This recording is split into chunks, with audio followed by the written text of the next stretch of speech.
Dungeon Crawler Network presents Tales of Tamriel.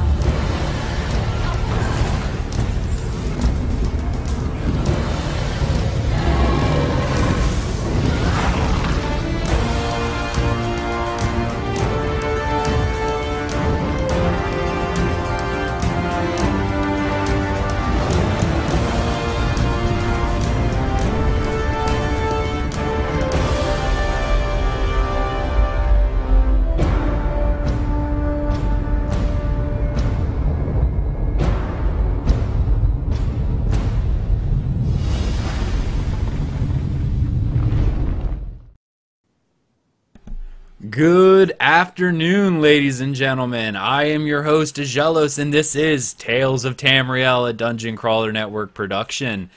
We're here talking about the Elder Scrolls Online. With me this afternoon, as always, the man, the myth, the legend, Avi Optimal. How are you, sir?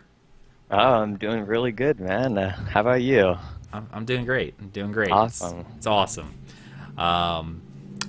We also have two British guys today again. It's great. That would be, first off, normal DCN crew, Asteldian. How are you, sir? Doing very well, thanks. Excellent, excellent. I know you were off last week because had to ship the wife away, so, you know. That's right. Sending her away. Sending her away. Had enough of her. Done. Christmas. That's it. Nice, nice. And our special returning guest, I hope he returns more often, that would be Nate, aka Misa. Hello. Yes, I've returned. Yes, yes, yes. We missed having you on the show, man. I'm glad you were able to find the time to come on and chat some Elder Scrolls with us. Absolutely. Well, if I've got time to spend about 20 hours playing it in one single weekend, I should at least be able to come on and talk about it. Oh yeah, I mean that seems legit. I like it. Can't keep it all to yourself, you know. All that time to play, no one to talk about it with. Come on now, Cumberland Tales. That's how it works. Yes, I am here again. Excellent, excellent. As a quick reminder for those who don't know, this is actually going to be the final Tales of Tamriel episode. No, I'm just kidding. We are going on a mini hiatus, though. I actually started saying that. I'm like, man, that sounds really depressing, and oh my goodness. No, hiatus, because good news is, for those who haven't listened to other episodes, I am moving, and I'm getting a new house here on the 17th of December. We are recording it. It's the 13th, so, 3 days from now, I'll be moving to my new place, which means I will finally have good internet, and we will start doing live shows again. So I'm sure people are interested in that. We have had quite a few people come up to me in-game, out-of-game, going, when are you doing live shows again? And it'd be like, as soon as I get good internet. It's just a little while away. So fear not. But do be prepared, because I'm looking at probably a minimum of 2 weeks of not having any shows, with maybe up to a month, because of, well, I have to, get internet at the house, and there's a bunch of other stuff that I need to, just maintenance things in the house I need to do with a new place. So there'll be a lot of work, a lot of weekends where I'm just working. So figured I'd take the time now so I can get it done, and we'll go from there. So over the holidays, we're looking at probably a month or so, 2 weeks to a month of no Tales of Tamriel. So we're going to miss you guys, but when we get back, we'll be better than ever with live shows. So, yay! I'm so excited. Oh, yeah. I think I'm most excited about being able to download the patch on patch day and play the same day when a new DLC comes out. Because I've not been able to do that. Yeah. No, whenever a new DLC comes out, everyone's like, people are doing like little mini videos of what they're doing, like first shots into the new DLC, and I'm sitting there going, I'll see you in 3 or 4 days. Not anymore. I'm very excited.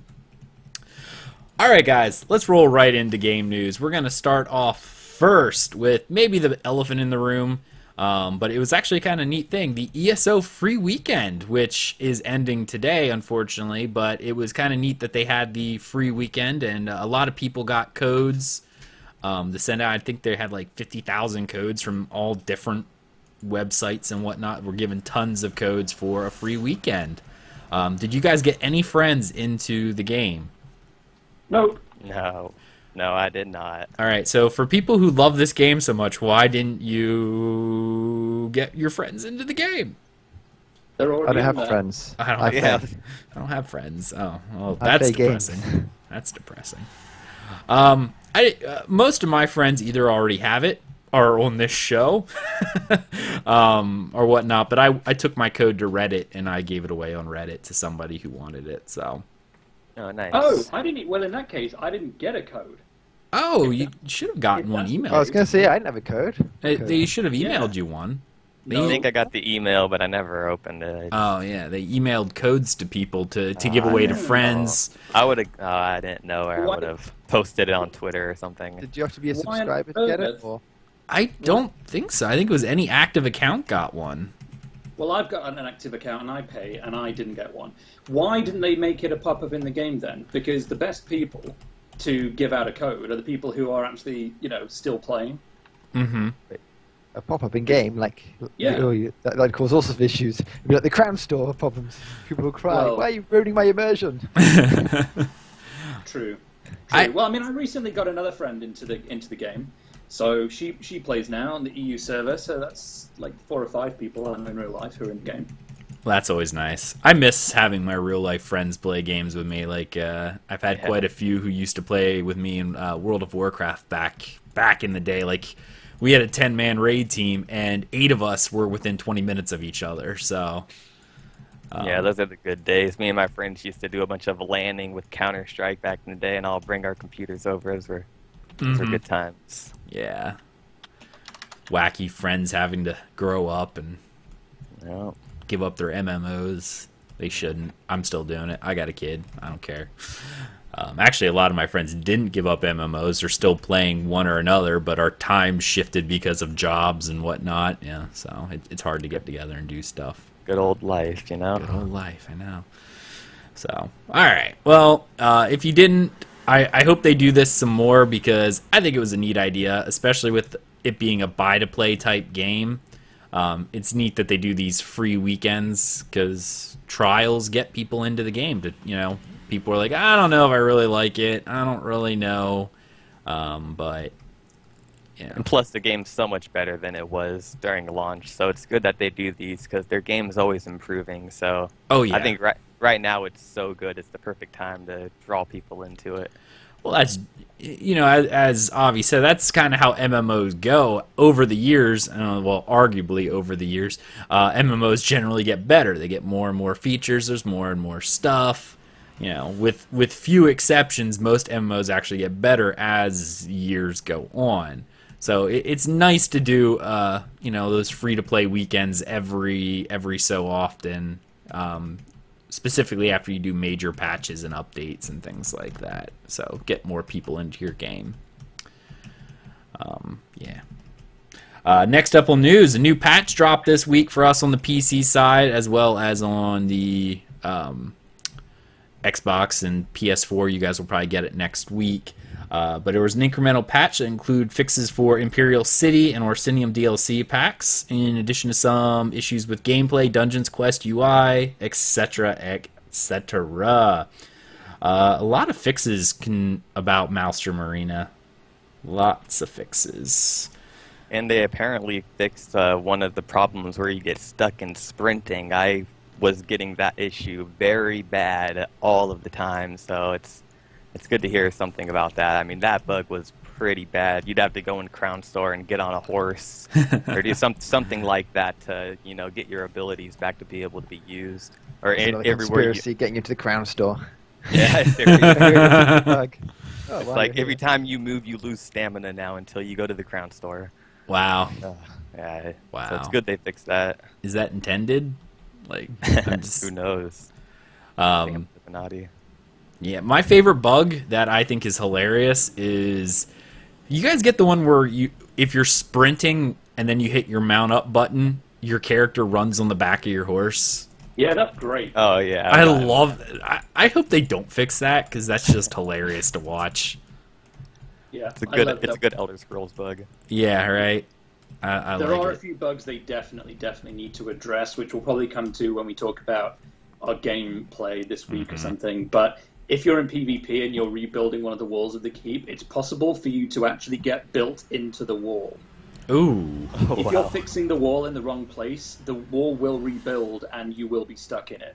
And you have to do /stuck to get out. I've had that happen to me, not with rebuilding a wall, but that stuck in the wall issue in Imperial City, where I would be working, like fighting on towers or something like that, and someone knocks me off of the tower, and I fall into the walls, and then I just can't move. I can't. And one of the worst times, it was that one time we were doing the Imperial City night, and because we were doing Imperial City, we were fighting all those people with Ark, and I think Krabby was there. We were fighting all these people. So I was constantly in combat, so I couldn't even port. So I was stuck in the wall for like an hour and couldn't do anything. So that sucked. Yeah. I don't know. Yeah, I still gotta give them credit for the load screens because they're still good. So yay. No, they're not. In PvP, they're not. Oh, they're still bad in PvP? Yeah, they're a lot better, but I would say 2 out of 10 just hang, and you still just hang. So the only way to get out of it is to force close the game and reload. There are a couple of tricks that I've noticed that you can tell if the little loading wheel is spinning really, really smoothly for a few seconds, then it's not going to load. But if it kind of judders a little bit as it's loading, then the game is still loading something, and it will be okay. And then it's fine. It's not as bad as it was before, by any means.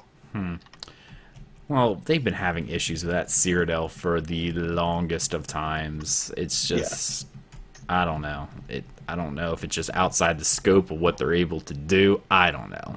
There's a bunch of stuff. I think what they did is they found a way to fix the really bad ones that most people have. But there's obviously some other bug that's causing long loading screens because sometimes people are still stuck in them for 2 or 3 minutes.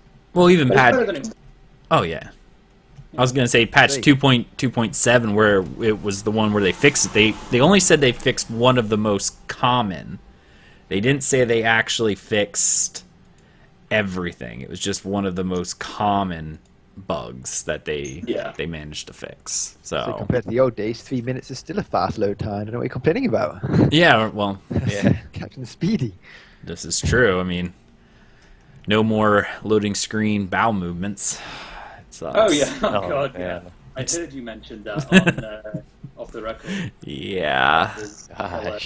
hilarious. That's my new thing, Elder Scrolls Online bowel movements. Yeah. Yeah. You see, that's something Every that they time- can't charge for at the Crown Store. Yeah. Maybe they should. It's just one of those times where you really have to go, and it's just like, oh, I really got to go. My team's waiting on me. Oh, they won't. Oh, what if I say that it's a loading screen bug? Oh, they won't believe me. Oh, it's only 1,000 crowns for a loading screen bug. Just buy it. Oh, sorry guys, loading screen bug. I'll be there shortly. Run off to the bathroom. I was actually specifically referring to your bowel movements. But, Oh. yeah. It was basically just a setup so that I could say it would bring new meaning to the term when you wiped in battle. But anyway. I love move it. on. I love It's it. for the best. I Move love on. it. Okay, we are going to move on before this goes any further because who knows what's going to happen now. All right, so that was a nice small patch. Let's see here. Oh my goodness, this is going to be a long one, so I got to kill this hag raven here. But there was a post on the forums where Eric Wrobel came on and was talking about AoE caps, mostly in PvP and whatnot. So I'm going to go ahead and read this. I just have to move myself to somewhat of a safe spot because I'm in game at the moment. I hit level 42, by the way, on my alt. Well done. Congrats. I'm trying to get these alts to VR rank. It's not working, but it is what it is. Time to go. All right. Eric Wrobel writes, thanks for spending so much time and effort writing up detailed posts on this topic. PvP players are very passionate, and seeing passionate fans enjoy the game is the reason we all get up in the morning. Well, that's nice. We want PvP fights to be tactical, involving player positioning as a key element of engagements. We don't want two huge masses of players mindlessly bumping into each other while spamming one ability. Steel Tornado. Part of the issue currently is that damaging point-blank area of effect abilities are very powerful, aka Steel Tornado, as well as Impulse, and there is not a lot of effective options to combat these strategies from range. There are two avenues of attack that we are pursuing, and that is buffing siege weapons and investigating making ranged abilities more effective at damaging large groups of players. Wheeler is making significant adjustments to the siege weapons, which we touched on last week. You can view and comment on those changes at the link that we posted below. As Siege already hits an unlimited number of targets and has an effective cooldown, it's the perfect tool to get players to spread out. On the ability side, we've got a number of changes planned. Point-blank area effect abilities such as Steel Tornado and Purge are much too powerful and cause players to want to stack together to make sure that they can all hit the same targets and be purged by the same ally. It will be reducing the radius of Steel Tornado. Ouch. So it's not so much more effective at dealing AoE damage relative to the other abilities in the game. Also, we are reducing the initial damage of Magicka Detonation, so it's less effective versus a single target. To compensate, both the bonus damage per target and the max size of this bonus are increasing. In addition to this, we're looking into making other ranged class abilities deal effective AoE damage. These modifications are substantial, and we don't want to stack too many changes at once. We need to be able to measure the impact and performance changes, which is pretty much a major thing in Cyrodiil. We're going to continue working on performance in Cyrodiil. Fixing the lag is something everyone wants to fix. Here are some additional issues we're considering based on feedback in this thread. Cone abilities are much harder to hit with than standard circle, but aren't more effective. Multiple gap closers used on the same target means they can't move.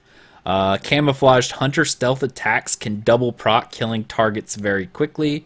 Force Pulse counts as 3 reflects against reflective scales. Retreating maneuver buff stacks on healers while they're casting.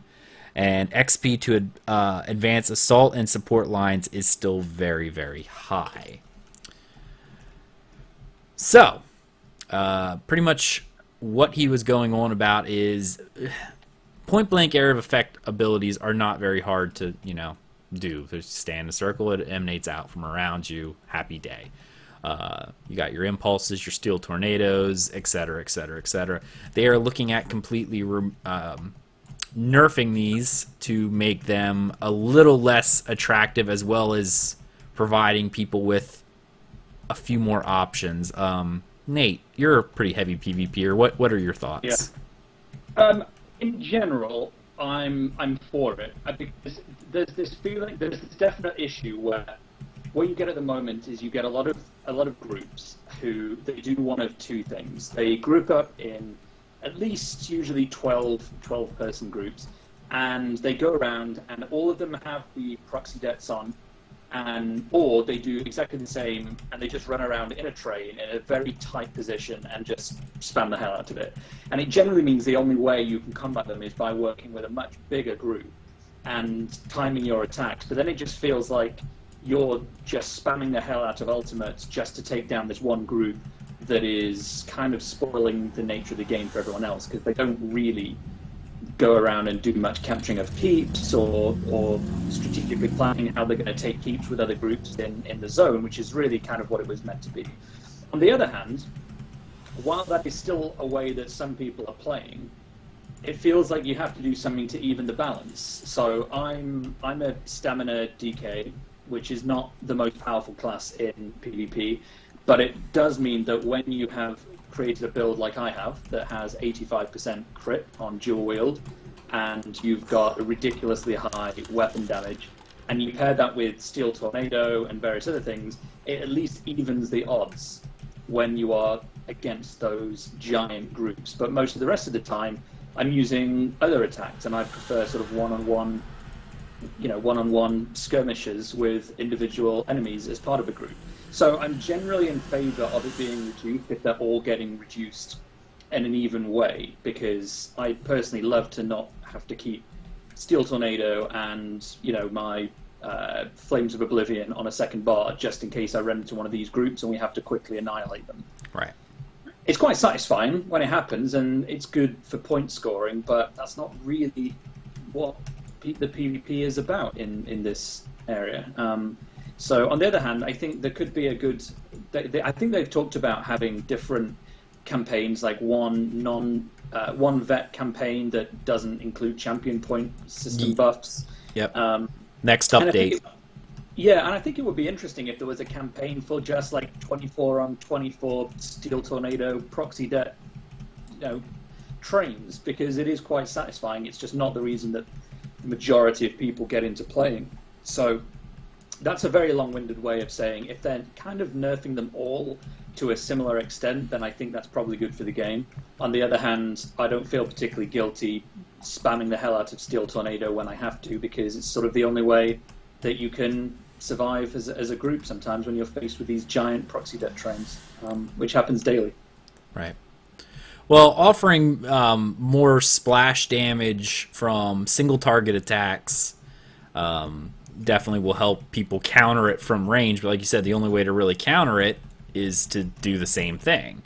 I like the idea that for AoE that they nerf the point blank area effect, the impulse, the Steel Tornado, because it's not hard. You just stand in the middle, and like even with the cones, like Carve from the two-handed tree, etc., it is harder to hit because, well, I mean, it's a cone, right? Like people can get out of it pretty quick, but it doesn't hit any harder. So I see what people are saying. It's like you took the extra skill, like the point blank area of effect are so easy to use.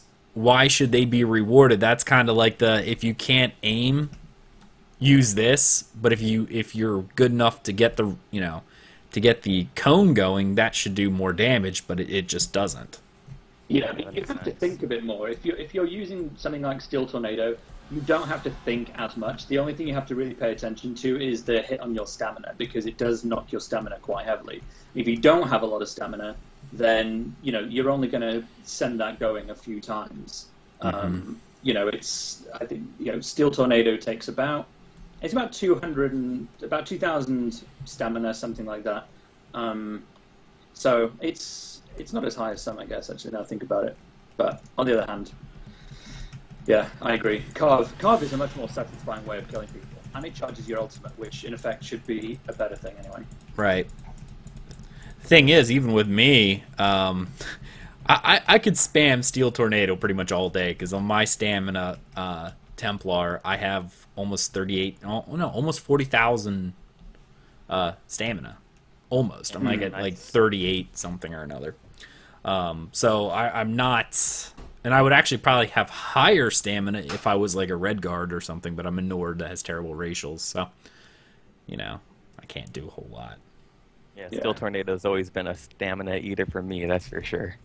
Yeah, well, there's definitely... There's more damage you can do for lower cost of stamina. The critical charge or critical rush is one of my favorite skills if you have a build that favors crit, because the damage you can do with that in PvP is enormous, and it's also, I have to say, extremely good in Maelstrom Arena, as I found out this week when I finished it for the first time. Critical charge, critical rush, I forget what it's called now. It's ridiculous, I use it every day. It's a great way of getting through that arena, because you can just charge between those opposite placed enemies and then focus your individual attacks on whichever person's in the middle. I was doing the same thing, but I think I was using the magic ability of the toppling charge, just to get around, the bounce to the next enemy on the other side of the arena. It was a really good working tactic. Yeah. I don't know. I don't know. I like that Steel Tornado. I need to get into Maelstrom Arena, but I would need to get a few more PvP abilities first. So. Yeah, I'll tell you a really useful one. Vigor is a really useful one, and Morph it so you get higher return on your health. is very useful, as well as Green Dragon Blood. Actually, that's just a regular DK ability. Well, what's the other one? Yeah, what's the other one? The rapid maneuver is also quite useful. Right. And Caltrops could probably work pretty well. Caltrops is pretty. Now that one I know is a really a very heavy stamina user. So I don't know if I'd use it in there so much, but I need more. Rally doesn't heal me for enough, and there's no stamina morphs. Rally's not a good one for self-heal in there. No. But yeah, Caltrops is useful, but some of the levels, some of the stages have more aerial-based enemies that it's not quite as good in. But it's definitely good for some of them. Yeah. Right. Yeah. All right. Interesting. Well, guys, that was pretty much our news. That was it, guys. There's not a lot this week. One thing I would say, if you want a little bit of bonus that I didn't mention before we started recording, there is, I believe, a new physical Tales of Tamriel book out. Or about there is, yes. Yes, there is. Yes, I haven't got my hands on it yet, but once I do, I think it's the Lore, or is it the Land? It's one of the. It's the Lore, because the Land was the last one, I think. The Lore, yeah. So I haven't bought it because it's my birthday in 2 days and it's Christmas in like 2 weeks. And I've subtly, not really subtly, suggested someone might want to buy it for me. So that's a good idea. I haven't ordered it yet, but I bought the last two, and they're wonderful books. Really great. Oh yeah, we did a review back on what episode was it, like 64 or something like that, Avi? Yeah, it was a while back. It was a little while ago. We did a review on one of them that we had gotten, and it's a gorgeous book. It's great, but it's missing one really key feature that I think it needs. Which is that it needs an index at the back. Yeah.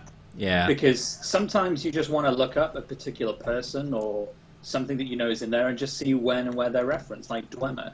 I remember going to the back thinking there would be an index, and there wasn't. I thought, this is really, for a book like this, it's a real shame they didn't have an index in the back. But I completely agree. All right, we're back, guys. Skype decided it was going to take a bowel movement on us, and it just kind of went weird. So we're back, and I guess I really wish I would have made you guys be quiet earlier because you guys had such a good conversation going on about Carve, and now we didn't record any of that. I'm sad. Well, I think we can summarize by saying, isn't it a shame Carve isn't as good as it used to be? Because it used to charge ultimate, and even though it didn't do a huge amount of damage, it was quite a useful skill to have. Now it's very, very moderately useful and doesn't do very much damage. It would be very nice if they would sort that out instead of using Steel Tornado as much as people do. There you go. There we go. Especially as they just added that, the posters specifically say that kernel attacks weren't as powerful as they should be. So. Is that a hint? That's what we want to know. Is that a hint of good things to come?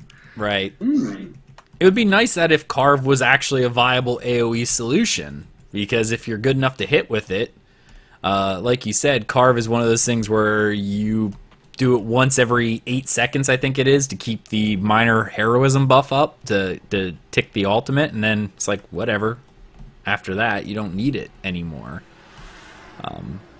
But definitely would be nice to use that.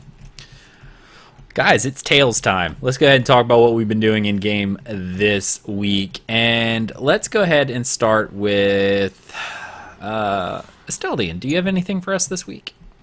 Well, it's not necessarily an in-game thing, but on the Black Friday thing, I did order a nice set of the Sennheiser 350 Special Edition headset for my gaming needs. Oh, yeah? Yeah, I've had that arrive recently, so I haven't hooked it up yet, but that was pretty awesome. Other than that, in-game, I fed my horse. Well, that's good. Yeah. That's good. Well, it's nice that you're not abandoning your horse. No, I don't want to starve. My horses are too fat. They're all 8 characters are officially a full 60-60-60, so I no longer have to feed them because they've eaten enough for the rest of their lives. Fat horses. My fat horses. I don't know. It's just why even deal with it? I don't even see the reason. Don't even need to. My horses are fat now. Even on my alts that are like level 4 have a 60-60-60 horse. I don't know. It's just what I did. All right, Avi, sir, tell us about your game time. Yeah, sure. So I also don't have too much, but from what I did, I worked on my Nord Templar on the PS4 just a little bit. Collected some ingredients all around and got him to level 5. I also made my Khajiit for the AD and my Breton for the DC. So I got all my characters made. They look exactly like my characters on the PC. So I think I did it all. I did it all right. Besides that, I got in game yesterday on the PC and started my Khajiit in Orsinium. I just got him there. Really got to the main city of Orsinium, and yeah, getting ready to talk to the main guy and have that whole quest adventure begin. Don't really want to spoil it, so yeah, I'm gonna start that again because I miss it. Doing it once is not enough. Nice. I miss seeing you on the game. It's so sad. I'm so sad. I used to be so active. I know, but now you're over there on the consoles, and it's just not cool. It makes me sad. And I already got hundreds of hours on Fallout, so yeah, I need to calm down a little bit. Oh dear. Well, I'm gonna go next, and then we'll go Nate, because I know Nate, you have tons to talk about, and that's gonna be fun. I didn't get to have my game night with my wife because of the move going on. Our Saturday night game night became she went over to a friend of mine who's actually buying my old house. He was having a party, his wife was, so she went over there, which just meant she was exhausted by the time she got home because we were moving things in the house because, you know, we just move everything. Like, I think I moved all my mowers and all my outside stuff away, and that was a busy Saturday, so I didn't get to do any of that. But I did find... Wait, hold on. Sorry, your friends are buying your house? Yes. Are they aware of your internet issues? They're not gamers. I don't think they care. Oh, okay. That's all right. Yeah, they're on DSL now, and that's all they are very casual type gamers. Like, they have an Xbox 360. They might play a Call of Duty every once in a while, but they don't care. They don't care. I was going to say that makes you a cruel man, keeping the internet issues quiet as you sell the house. Oh no, I told him right off the bat, and he's like, "Well, where I live, that's all I can get now anyway." So it works out because then I can get my new house and all of the better internets that I'm excited about. I've been playing my actually, before that, I am now wearing a full set of mercenary gear with the exception of my greatsword, because that's glass and that's sexy. But yeah, and it's all VR 16 legendary, so all my stuff is up. And my DPS has went up exponentially because I spent over 500,000 gold on the VR 16 agility jewelry. All of that. So my DPS now is sitting somewhere near the 17k, and I still have the bad internet, so I can't wait till I can actually weave effectively, because that will be pretty awesome. I've been working on my alts, trying to get all my alts up. Right now I'm working on my Khajiit Dragon Knight. She just hit level 40. So, trying to get her to a veteran rank before they remove the veteran rank. So, I'm trying to get everything to VR, and then anything I play will earn me champion points, which is what I wanted anyway. Because I really only like playing my main character, and anytime I play any other character, I feel like I'm wasting time, but at least if I get to VR and I'm playing something else, I'll be benefiting my main character, so I won't feel as bad. Really, that's kind of been my gameplay for this week because of how busy I've been for the move. So, Nate. Yeah, I'm going to make up for all of this by telling you how much awesome stuff I've done this week. That's I mean, Here we go. Yeah, no, actually, I'm not even going to just say this week, because I haven't been on the show for about 6 weeks or something. So I'm just going to tell you what I've done for the last month, which is to say a lot. I mean, firstly, I've never really massively taken advantage of the fact that I'm practically a master crafter in that I can craft almost anything. There's still a few outstanding bits, and I don't have quite all the Nernhones stuff fully researched yet. But I would say it's about 90% there, to the extent that I really got into doing some theory crafting and then some actual crafting into making my own build and completely resetting all my skills and everything. So one of the things that I did is I built myself an amazing new setup of all legendary, a mix of Vet 15 and Vet 16 pieces, depending on the importance of them, just because the cost of making a Vet 16 piece versus 15 is like tenfold more, but the benefits are by no means tenfold at all. Yeah. So I went for a balance, and some of them are 15, some are 16.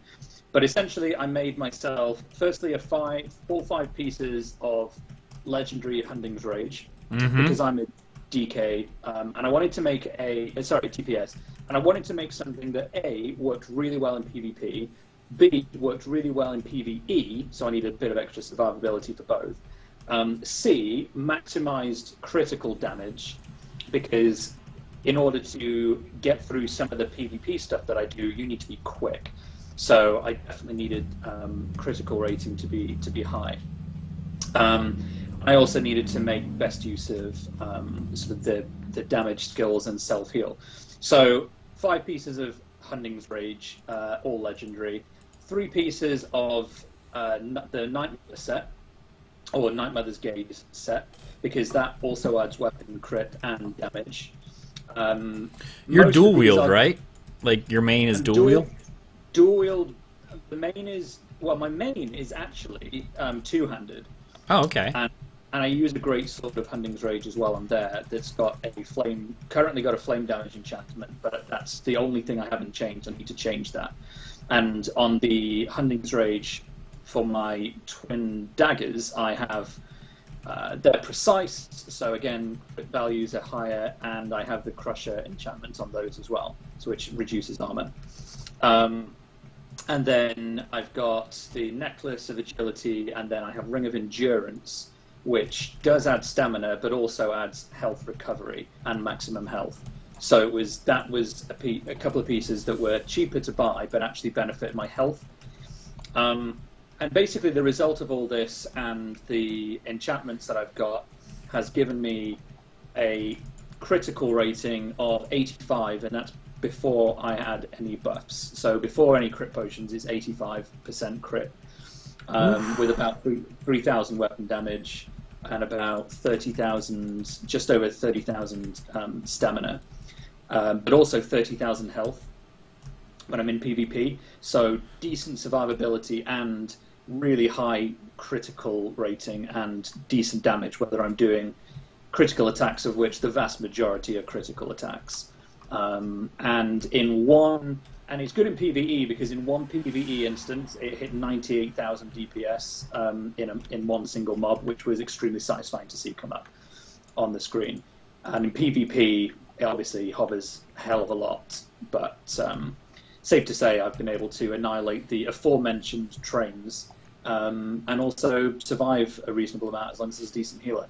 So that build's taken quite a long time to perfect, and I'm planning on making a few fine-tuned announcements and then giving it a name and writing a blog about it in case anyone wants to borrow some of my thinking. But I have to say, as a really high-damage, good set for PvP and PvE, and I did Maelstrom Arena in it first time and aced it in one sitting. It's pretty damn effective as a build, I have to say. And it's not even the most powerful class, because I'm playing as an Imperial Dragon Knight, which is a good all-rounder, but it's not particularly amazing for individual damage or health or magicka. It's kind of just a good all-round base. So yeah, so that's one of the things that I've done, is do this new build, which I'm pretty proud of. What kind of skills are you using? Because I'm really curious. Yeah, well, that's the other thing actually, is that I wanted a set that wasn't completely different between PvE and PvP, right? Because I jump between the two so frequently, but I spend a lot of time in each, that I didn't want to have to go basically rebuilding the whole thing. So at the moment in PvP, on my dual wield bar, I'm using Flying Blade, which is the morph of Brawl morphs, actually, I think. Yeah. But that's great because that does about 6,500 damage, and it only costs 1,500 stamina. So I can blast those out and kill people in about 5 goes, depending on how their armor is. Then I also have Resolving Vigor, which is my self-heal, but it also charges ultimate, and I can charge my what's it called? My Take Flight, which in itself does 15,000 damage to all areas in an area. It will charge that in a few seconds if I'm healing other allies in an area. So it's really good for self-heal and for charging your ultimate. Then I have Rapid Maneuver, but I often alternate that to Stone Fist, depending on whether I'm racing across the fields or whether I'm doing sort of more one-on-one skirmishes. Then I have Steel Tornado for the many reasons mentioned above, and Flames of Oblivion, which increases my weapon crit. And occasionally throws out a firebolt every 5 seconds. It itself does 5,000 damage, for 4,500 flame damage. So that's pretty satisfying. And then on my second bar, if I can just switch to it while I ride across this course, I've got I use Critical Rush, which does a huge amount of damage, but you get about 70% bonus damage based on the distance you travel, which is why it's so good in Maelstrom Arena, because most of the enemies are equally spaced apart, so you can kind of fly between them, getting that 70% bonus damage, and it only costs 2,000 stamina. So it's actually really good for doing massive critical attacks between far apart targets. Then I have Executioner, and sometimes I have Wrecking Blow, again, depending on whether I'm in a more single-target environment, because that does 10,400 damage and stuns them and grants you Empower. So your next attack is 20% bonus. So that's a really useful one if you're doing Wrecking Blow followed up by Critical Rush, because you can kill someone basically just using those two. And then Executioner is there, but again, I sometimes switch that out for either Rapid Maneuver or Stone Fist, depending on what's on my other my other bar. And then I have Rally for the Major Brutality, because that increases weapon damage, and it's for a bit of self-heal. And Flames of Oblivion I keep on there for the critical rating. Both bars have Take Flight, is the speed that it charges up on this build means you can use that very regularly, and it's more use combined with Steel Tornado than using the standard, which people can just move out of. The downsides to this is that you don't have any real crowd control apart from Stone Fist, which isn't really crowd control anyway. So every now and again I do switch one of those abilities out, usually Wrecking Blow or Rapid Maneuver for the Choking Talons, which is again quite handy in PvE as well for some bigger mobs. Yeah, I'm not going to go over all the 500 champion points because we'll be here all day, but safe to say it's basically weapon damage and stamina. Yeah. Magic is basically ignored. The one final point that's probably worth mentioning is because I wanted this to be really PvE and PvP build, I actually have my attribute points split evenly between stamina and health. You could obviously increase weapon power by putting it all in stamina, but bonus you get to health, I've worked out that I can actually do more damage by sliding a bit longer in order to use the critical attacks than if I had it all in stamina, which I did try at one point, and because you just die a lot faster, particularly in PvP. So yeah, so I mean, I've been working on this now probably for about 6 weeks. It's not perfect, and it's easy to pick holes in, but for my particular play style, if you are like me and just have one character that basically is you in the game, then this is a really good way of getting a really good balance and not having to change a great deal between your plays. I should do something similar, because I'm like just exactly what you said. You have one character that is you in the game. That's my Aggelos, my Templar, and I need to get into some PvP, but I'm such a my build is very much for PvE, so I'm sitting there with 20k health maybe, and that I would get crushed pretty quickly in PvP, I think. You'd be surprised, actually. Like, there's a lot of people in PvP who have a low amount of health. I mean, just looking at at my group, there are people in my group playing PvP right now. Most of these are Vet 16, and this is where half of us are in the top 10 in line for Emperorship, so we play a lot. Mm-hmm. But I mean, my health is 30,000, and that's despite all the stuff I told you just now. Others hover between about 21 and 24, and bearing in mind you do get a buff for your stats when you go into PvP versus your PvE numbers. So it's surprising. As long as you've got good healers, you can actually survive a lot. But if you want the balance, that's why I wanted the health and stamina to be roughly even, but go mental on the critical attacks, because in these group environments, the difference that makes is just huge. So you should be fine. You should get in there. Honestly, I've only been playing PvP for about 3 or 4 months now, but I've been playing mostly only PvP for that time, and right now I am 8th. I've got the 8th highest score in Ebonheart Pact on the EU server. Oh, so nice. that's 1,144,000 AP, and that's in 7 days. That's just since we started the campaign. So it's quite satisfying. But I'm not necessarily. I mean, I am kind of going for Emperor at this point, but it's only because this is the only month that I'll ever have this amount of time to really get into PvP and go mad with it. If I don't do it this month, and I've told my girlfriend this, and she's very, very understanding, and she listens to the show, so I know she'll hear it. But I'm extremely grateful, because I've played PvP several hours of every day for this month, and many, many evenings I play this when we're doing other things, and it makes me seem very antisocial. But I felt that if I'm ever going to actually get Emperor and have a go at that, it's this month. Right. So by the time we get to the new year, I'm probably going to play PvP significantly less.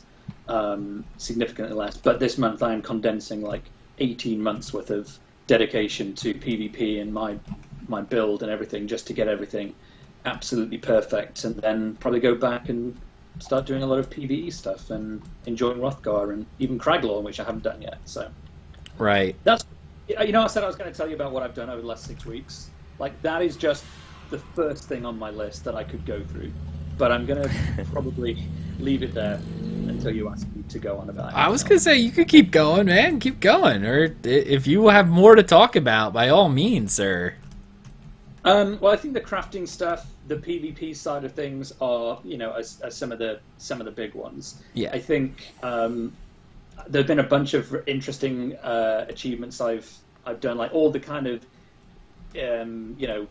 Imperial Slayer and killing a Emperor, killing a Grand Overlord.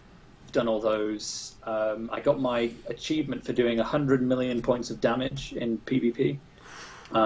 Which was pretty satisfying. Or Tremendous Damage Dealer, it's called. 100 million points of damage. I've unlocked about 75% of the achievements in the Alliance War. The only ones I haven't got are the ones where you're a level 20 above or something. So it's an extra 20 skill points, which again, another very, very good reason to do PvP, because I've got a ton of extra skill points. And then the only other ones are the ones that people tend not to play as PvP, like Argonian Slayer.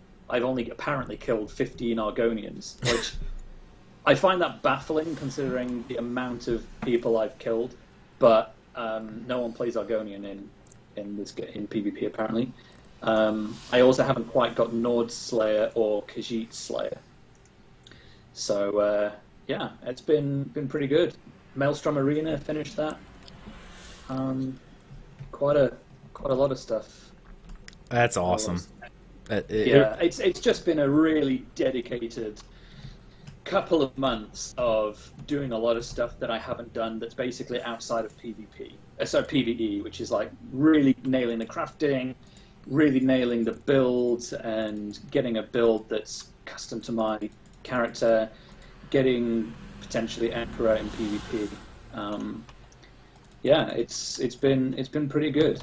Or if you're on the other side of the gaming fence, the most phenomenal waste of time. But I work a lot and always have, so I don't care. Right. It's my balance. This month is my balance. It's December. It is. It is December. And I don't watch TV, and we never really watch any TV or movies, so that's just a natural sacrifice. Right. No, I understand that. I don't watch any TV. I have Netflix for when I'm like falling asleep and I want background noise. But my entertainment is gaming. So Yeah. Same here. This is what I do.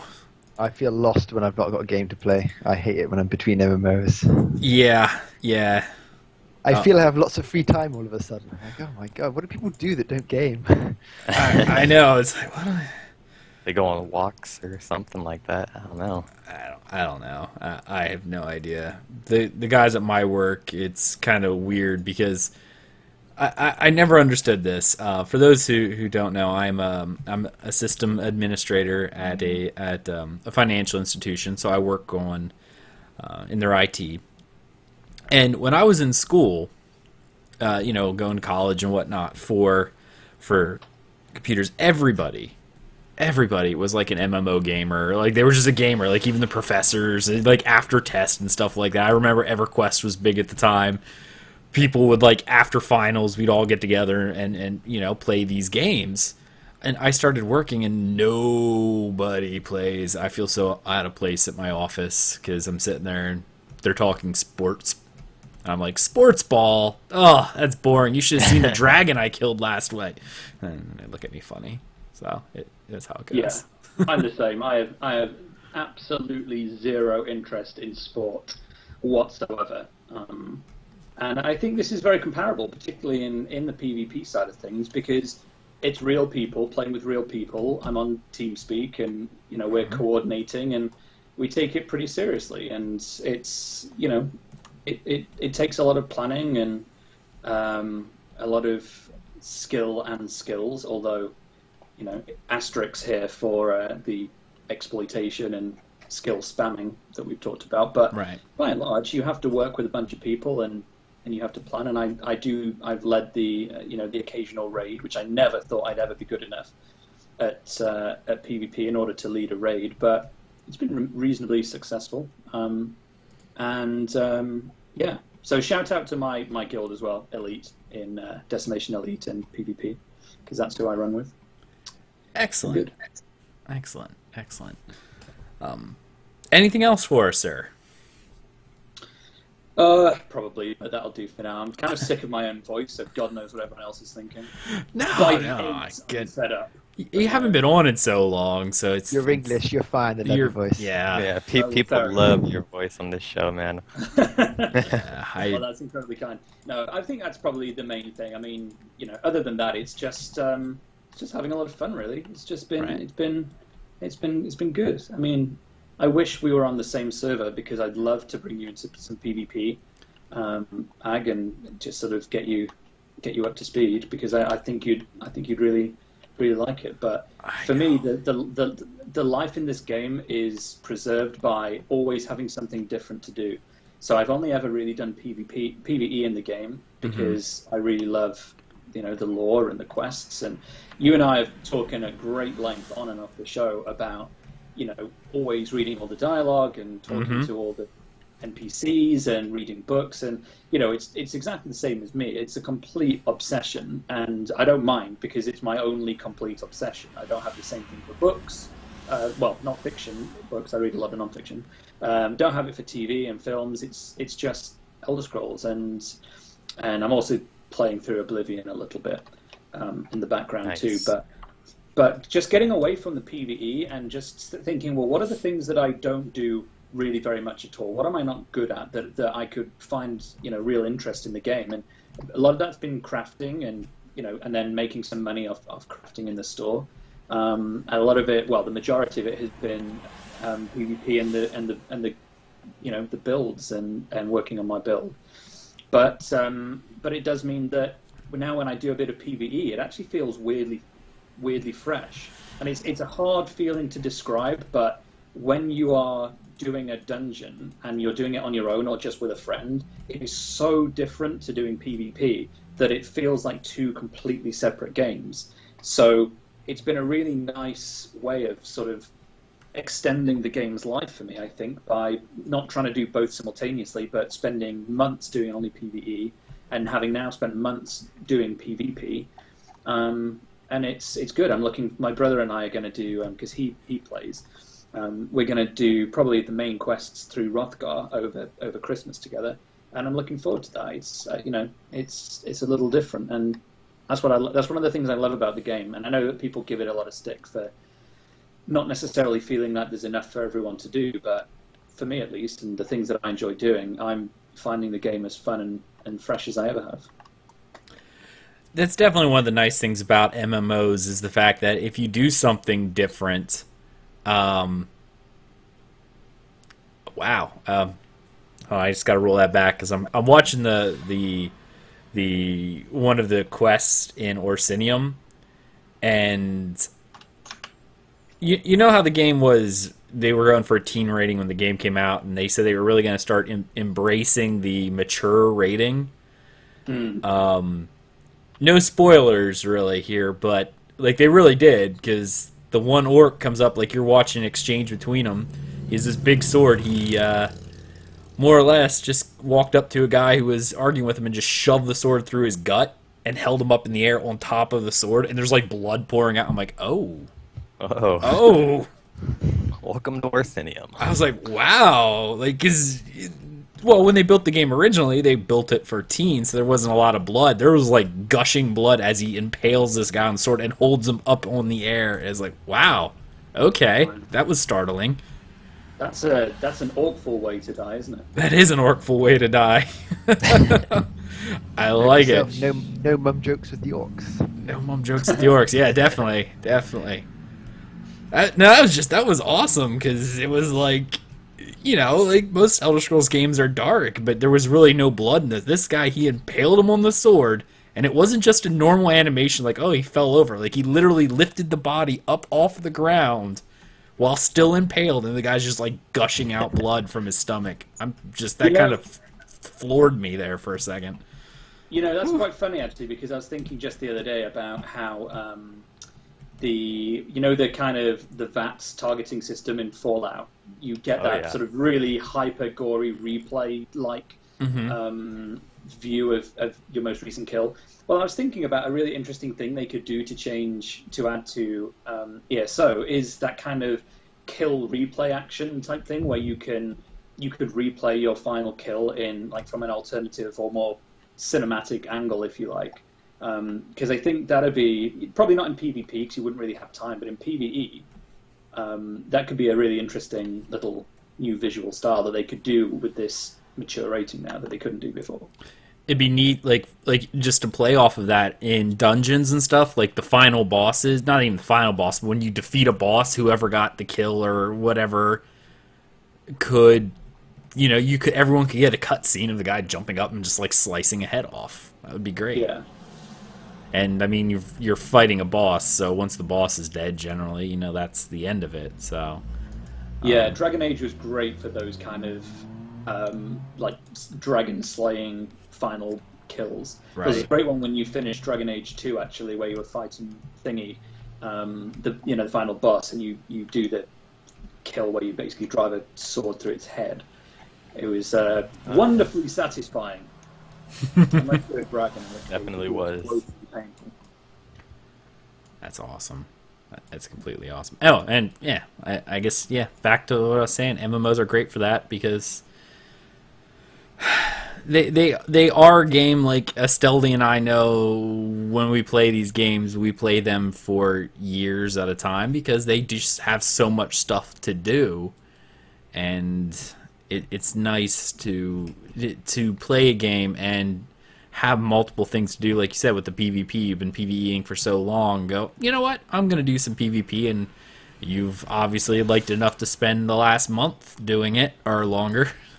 So probably by this point. Yeah, it's nice to see that kind of thing, so yeah, I like it. All right, let's go ahead and we'll move on to our final section, which we actually have our mailbag because we got a couple emails. First email: Hi guys, love the show. Listen to it while I drive all over the road. Wish it was daily. Oh my. My question: how do you guys come up with your names? Thank you, James. In-game names, okay. For me, I will start, I guess. Aggelos has been a name that I've been using, oh my goodness, forever. I generally play Holy Warrior type characters. Those are the type of characters I like. My Paladin brother of Arwen will tell you. It's just the type of characters we like. Most Holy Warriors, religious, whatever. So Aggelos is a Greek name for messenger, which is loosely translated as angel, but it's actually just messenger. But I like the way it sounded, and I've been using it ever since, oh my goodness, probably 15 years ago or so. I think I first picked it up in Dark Age of Camelot, is where I picked it up at, near the end of my play there before I moved into World of Warcraft. So, yeah, about 15 years or so I've been playing with this name, and it's been following me around ever since. So much so that I won't pick a server if I can't get my name. Yeah. Like, if I can't get my name, I will find another server.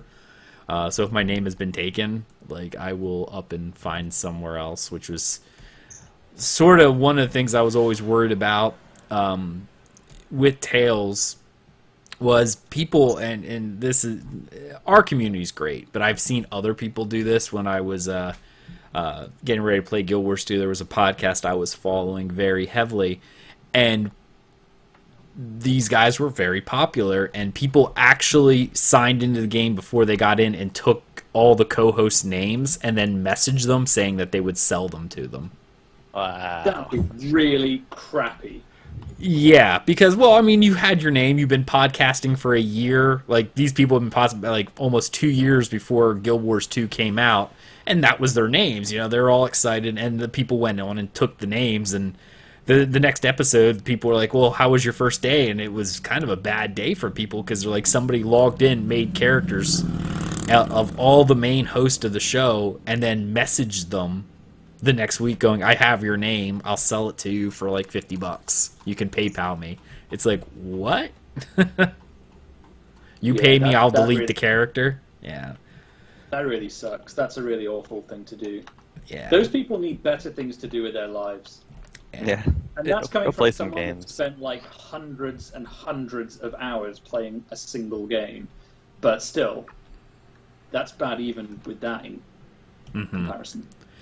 Yeah, and I mean, for people like me, Aggelos has been my name for 15 years. It's actually half my lifespan has been Aggelos. It's so much my name that if someone called me on the street, I'd answer to it. Like, on day to day, people have called me that, and I'm like, well, yeah, what's up? You know? It's so much a part of my identity that to me, if someone had done that in the game, I was actually somewhat worried that that would happen to us. But thankfully it did not. So, but this community has always been a little bit more mature than some of these other ones. But, you know, being the internet, I was scared that this was going to happen. But that's the origin of my name. So, anyone else want to oblige and give stories? Yeah, I'll tell mine. My name Avi started back with Counter-Strike, actually, and it's kind of just an abbreviation of my last name, which I don't want to say. Oh, yeah. But, yeah.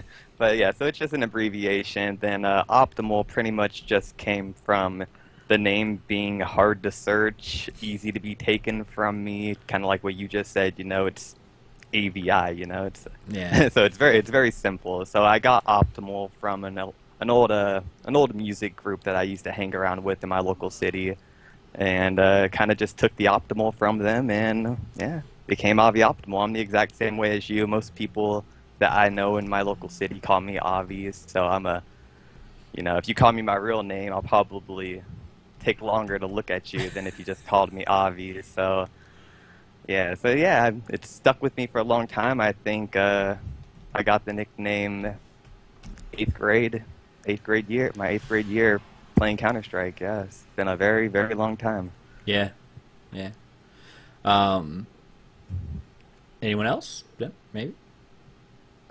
Yeah, I can. Yeah. Asteldian's pretty much been, well, from the day that I got involved in the online community, Asteldian's pretty much been the name. Even this EverQuest 1's where it started. It gets used at all forums I'm on. It's even the name I had back in the day when MySpace was a thing. If anyone remembers that. So yeah, it's been around for a long time. That was just the first. It was my High Elf Paladin in EverQuest 1.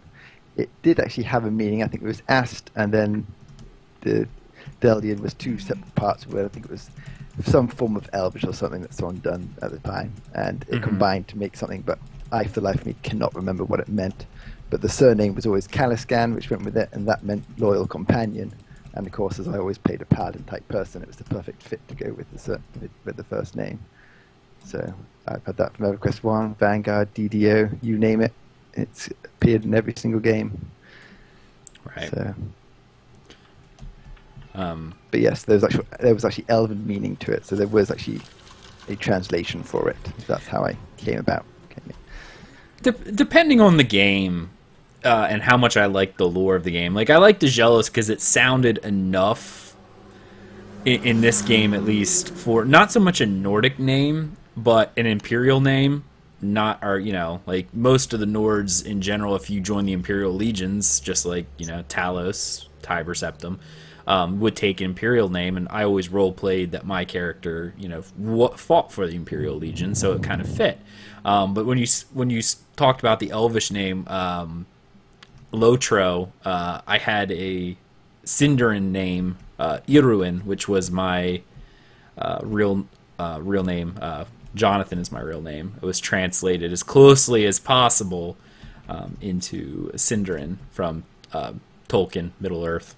And that was my elf's name in Lotro, and pretty much my elf's name in DOAC as well, because I love Lord of the Rings, and that's one of the things I stuck with.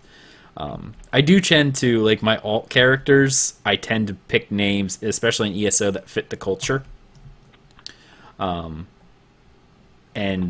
sometimes if I have a hard time, like I look up what the names are, try to find the etymology of the name for characters. Like if I made a Breton, I would look for a French sounding name, because that seems to be what they are, and go from there. Yeah, I actually do that too, mostly with the last name only. Yeah. So like if I'm gonna make a Breton character, I'll do like Avi and do something weird like Aviotes, or like if I'm gonna be a Northern, sword swinger or something like that. Mm-hmm. Can always switch it around. If I'm gonna be a girl or something, I usually go with like a family member's first name or somebody meaningful to me, and then just throw like a more lore-friendly last name on them. Sure. Nate, do you have any character names that you've stuck with, that you've used? Well, I mean, Miss Misa is my main character in ESO, and is generally my main character name in anything. I tend to use Misa as the family name, so I do have other variants, but it actually originates from a manga series called Death Note. I love that series. Yeah, and there's a character in it called Misa Amani, she sometimes calls herself Misa, and that's actually what my character was first called, but she's also called Miss Misa, what some people call her. So I actually changed her name to be Miss Misa rather than Misa a little while ago, because it was a bit easier to read. The slight downside to that is that most people, particularly on TeamSpeak, don't call me Miss Misa because it sounds weird. So they tend to just call me Misa, or it just sort of evolved to be Nate, aka Misa, on some of the podcasts and things. But that's where it originates from, and any variant is fine. Nice. But that's where she came from. Yes, she doesn't I look love anything that like series. Mr. Amani, actually. But They don't really have a good gothic look in this game, do they? no, not really. And I kind of like that that sort of not innocent goth look, but kind of like black clothing and kind of gothy look, but not actually a psycho. They're just like a nice person underneath it.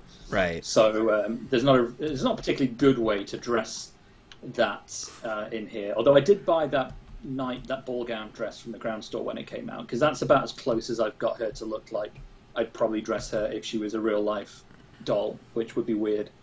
Well, whatever your hobby is, man, we're not here to judge. We're not here to judge. Whatever works. I tell you something though, I've got a real life version of her that my girlfriend actually painted for me, like a wooden doll that she makes them and sells them for other people, but she made me one of Misa that's actually in front of me right now in one of her suits of armor. So that's quite sweet. So I do have at least one real life interpretation of her. That's awesome. Yeah, that's cool. I know some people, when they're not used to MMOs or role-playing games, it's sometimes hard to come up with names because you're like, I don't know, my name doesn't work. I'm so used to going by maybe a gamer tag or whatever, which just doesn't sound right when you're in one of these, at least not when you see other people. And also in this game particularly, because it does have such a heavy lore following, such as from Nate and myself, that I would probably hunt you down if you had a weird name. I do have an Argonian alt that I use for. It's actually just kind of a bank mule, but I was planning on using that Argonian as being something of a PvE alt that's called Moist with Power. Moist with Power? That's awesome. Nice. But so far she's not really graduated any further than just being a bank for mats I don't use very often. Nice. All right. Last week, I asked several people, to send me their thoughts about our discussion about the Crown Store bites, what they thought about it. And I got I got a bunch of different messages on Twitter and whatnot. But I quickly lose them on Twitter, hence why I asked people to email if you wanted it read on the show, because emails stay. I follow so many people on Twitter, and I'm so active on Twitter that I tend to lose all those conversations. So for all the people who gave me your thoughts on Twitter, I appreciate it. I really do. So thank you for those thoughts. It's just hard for me to get through them all. I tried searching, but I couldn't find any in that amount of time. So I got one email. And this is from Scary Drew from Dues and Tamriel. So thanks, buddy, for sending me a message. He goes, don't really care about these, meaning the vampire werewolf bites. I said from the beginning that the buy-to-play introduction, that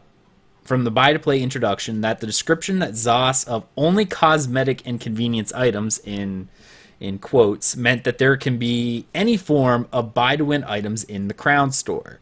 When you break it down, if it's not cosmetic, no other item can be labeled convenience that's not also in some form buy to win. As long as the closest they come to buy to win is a very small degree of mount upgrades and vamp werewolf bites, I'm fine with it. These are things that are easily done in game. At this point, most players have max stats on their mounts, and werewolf vamp is not something you really have to work for. It's a decision you have to make, and then once you make the decision to become a werewolf or vamp, you just do it. It's not a grind or something you have to earn, similar with mounts.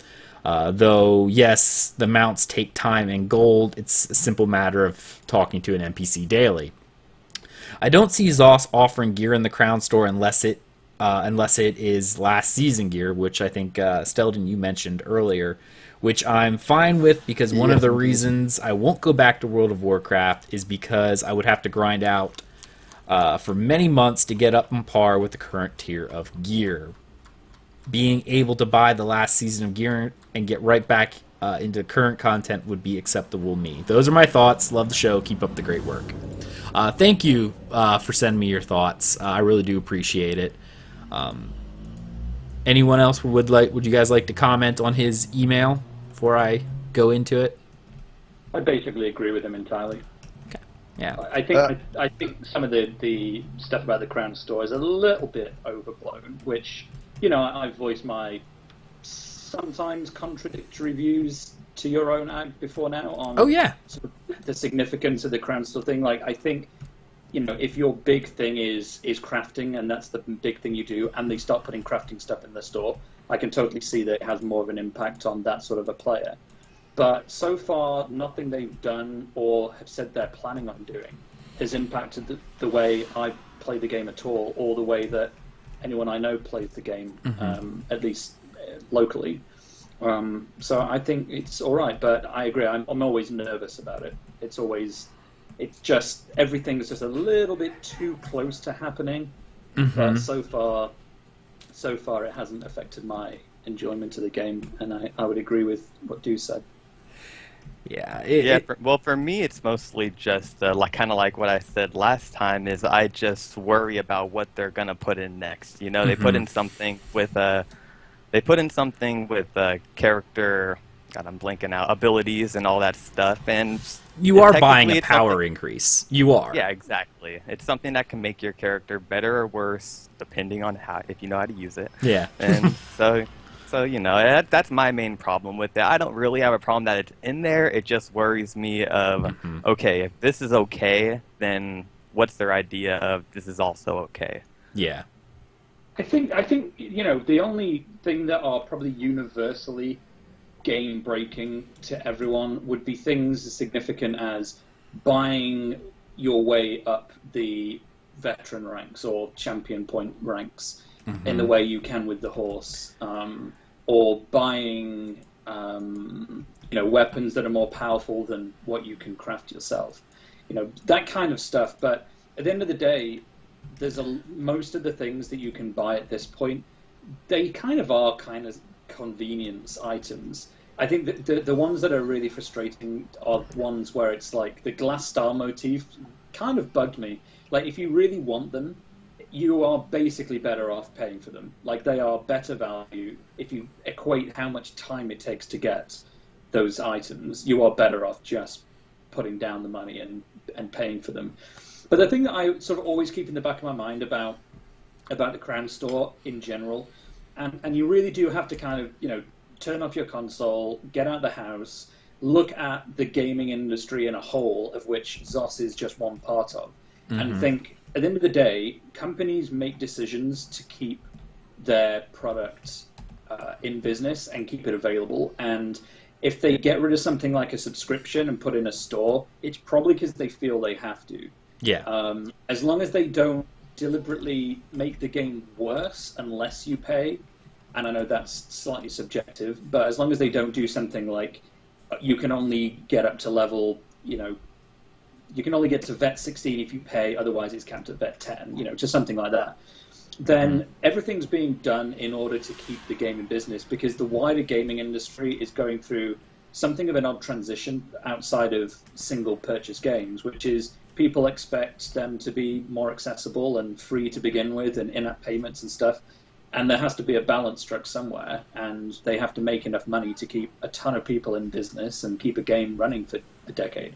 So I suppose I have a more liberal view of the Crown Store, in that I want it to stay in business. And, like we've all probably agreed upon in the past, if people want to go and spend £10,000 or dollars on a bunch of dresses and, cosmetic upgrades, and that keeps the game going, then who cares? That's great. Right. And I think that even Werewolf Bites, given, as you said, I think last week or on Off the Record, Ag, you said, people pay gold in game for those anyway. Like, people don't. Yeah. Like, I've not done that quest to get a bite myself. I just paid a few gold, or it might be someone in my guild that just gave me the bite. It's like, who cares? It's fine. But yeah, it wasn't so much even with me the argument of, like you said, the werewolf. I wasn't arguing with that they were added. Like Avi was saying, it's what next will be okay to add. And by definition, a lot of games that are marked as pay to win, a lot of the Asian MMOs, people are like, oh, pay to win is when you have to get something more powerful. Or, no, it's not. That's not the definition of pay to win. It's not. It's when it becomes more convenient to pay with money because it's just insane to do it in game. That's how a lot of the Asian and Korean free-to-play MMOs are considered pay to win, because it's not that you can't get the items in game, but they make the grind or the things you have to do so insane. Which, talking about the glass motif, that's cosmetic, but the premise was there, okay? Like, they made what you had to do to get it so insane that it's like you just said you should just spend the money, right? And that's kind of the shady tactic that a lot of these Korean free-to-plays go, and they get the title of pay to win because people who have a larger bankroll can get it faster, can, just do these things faster because it's more convenient to pay money than it is to do anything in game.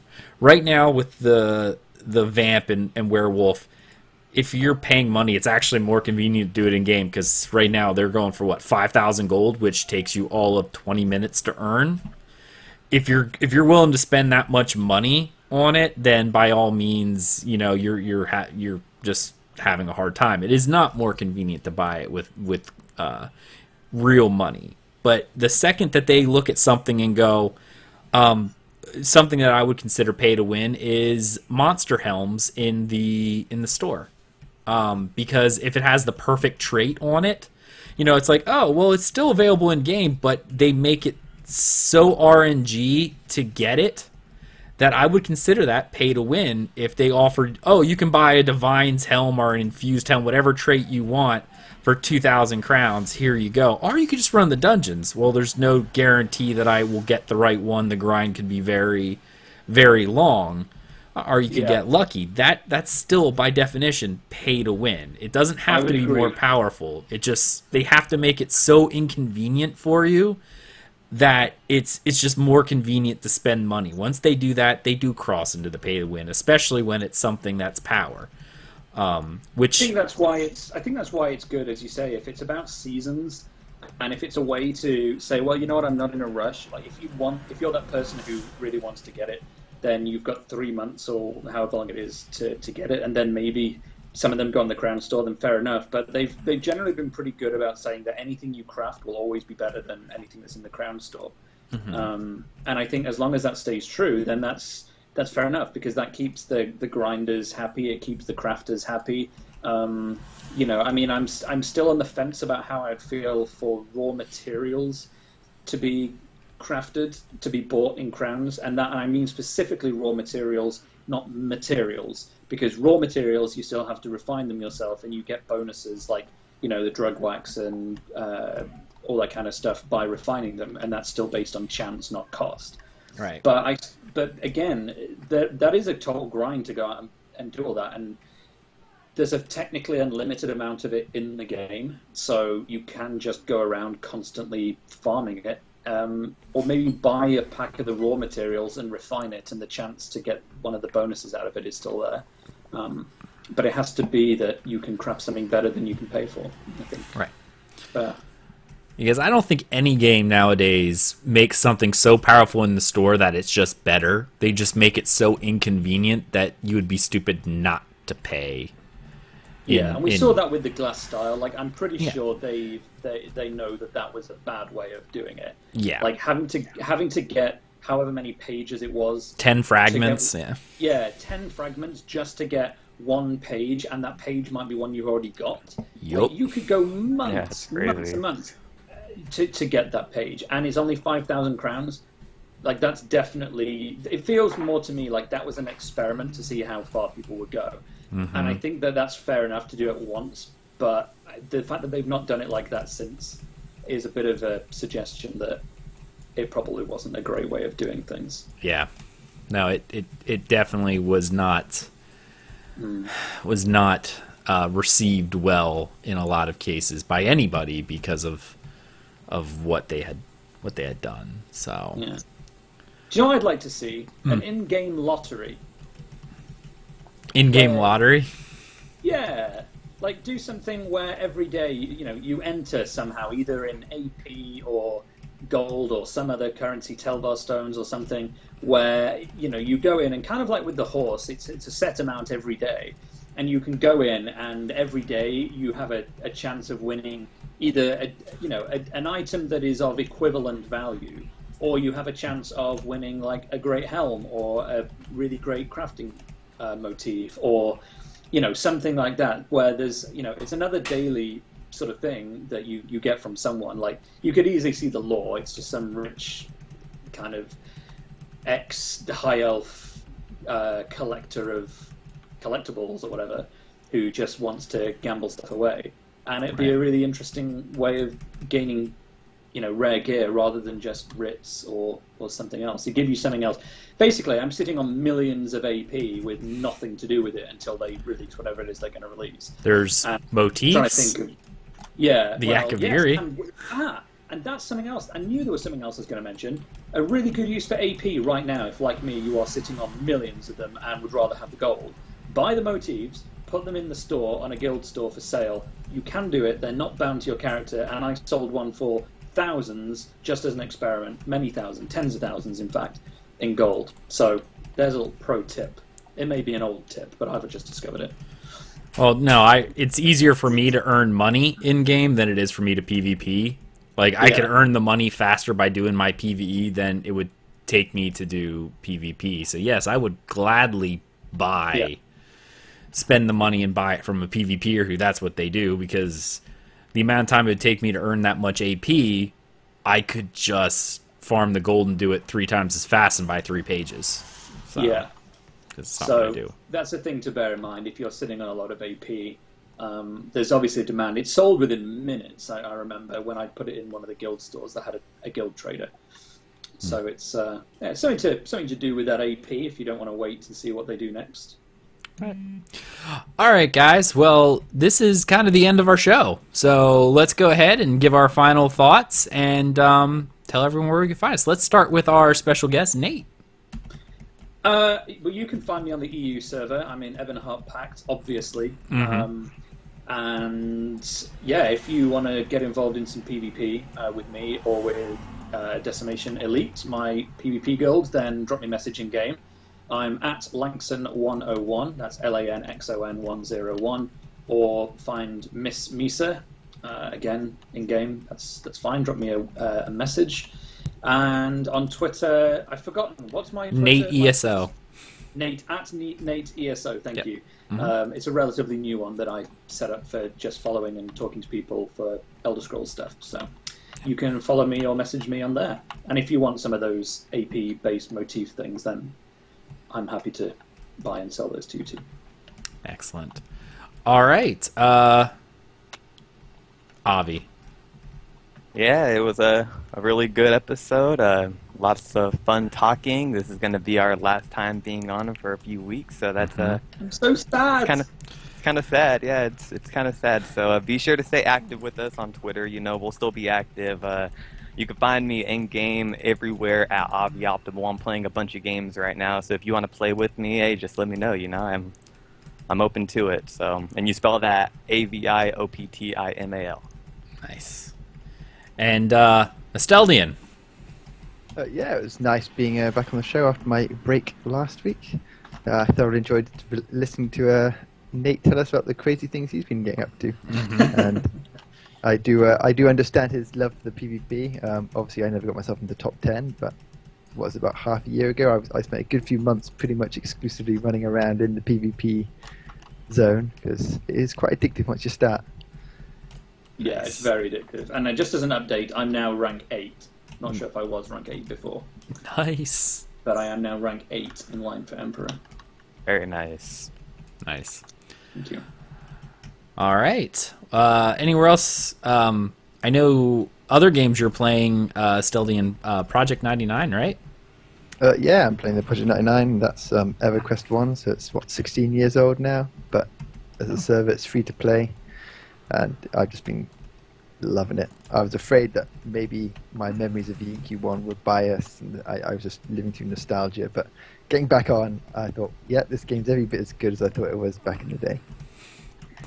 I'm actually trying to download it myself, so that way I can experience some of it, because I know a lot of the indie MMOs that we follow here on Dungeon Crawler actually all actively play that. I know the Pantheon guys from Visionary Realms and the Saga of Leucemia guys, they all play on Project 99, so it's nice to get a chance to chat with those guys. So I'm going to be hanging out there for a little bit too going forward, mixing my time in between. All right. As for myself, you can find me in game on US Mega Server at Aggelos, Aggelos. You can find me on Twitter at Aggelos, Aggelos_WOF. Of course, follow the show at Tales of Tamriel and the network itself at Dungeon Crawl Net. Follow us wherever podcasts are found: Stitcher Radio, iTunes, any other RSS reader, really. YouTube, subscribe, like our videos, help us out there. That would be great. And, of course, all the stuff we do over at DungeonCrawlerNetwork.com. Thank you so much for listening, and we hope you have a wonderful, wonderful holiday season. And we look very, very much look forward very much to getting back into the game and back to podcasting after the short hiatus that will be going on while I move. And for those who are interested, when I do come back, our shows will be going live again. So keep that in mind. Once I'm on better internet, we will be streaming all of our shows live. So chat room will be back, and that will be exciting. Have a good night, everyone. We'll see you next time. Bye. Good night. Stay moist, everybody.